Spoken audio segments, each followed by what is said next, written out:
guys! Welcome back to my channel again. Magluluto na naman tayo ng gulay. Ayan. Init na ang ating oil. Uy, dirit. Ano? Guys, init na ang oil at saka nilunod na natin ang ating onion at saka garlic. Konta pusa. Kain na lang. Ito guys, tingnan nyo guys, oh. Gulay, sari-sari. Ayan, oh. Sari-sari lang tayo ngayon guys, kasi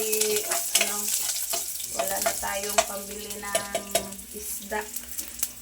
Ayan, lunod natin ang ating sari-sari.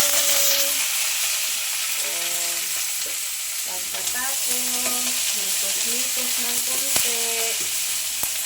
Ayan. At saka, pagkatapos nito, lagyan natin ng soy sauce. Ay, nako, wala na palang soy sauce. Ito, soy sauce ang ating ilagay. Mamaya na ang oyster. Wala na tayong soy sauce guys. Ito na lang. Ayan o, tingnan nyo ang gulay. Gulay at saka hotdog lang ang ulam natin ngayong gabi.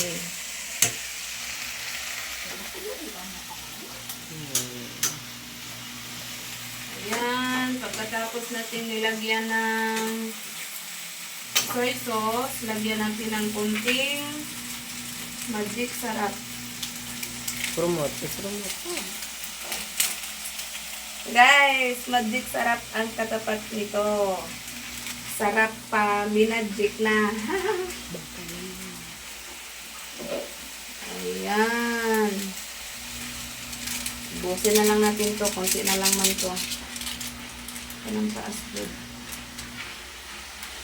Guys, mikos-mikos na naman.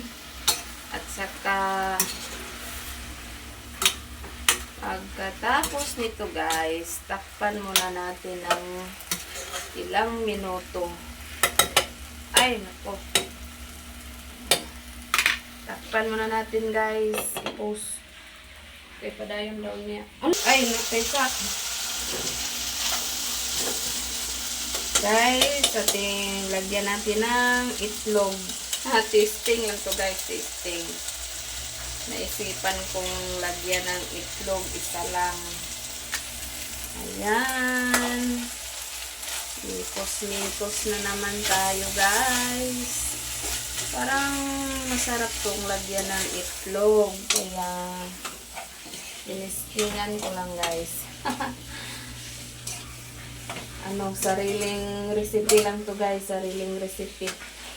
Simpleng recipe. Simpleng ulam. For tonight video.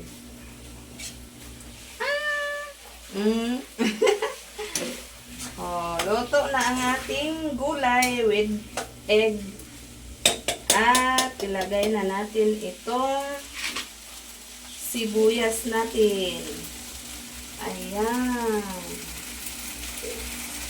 At saka mikos-mikos na naman. Mikos-mikos na naman.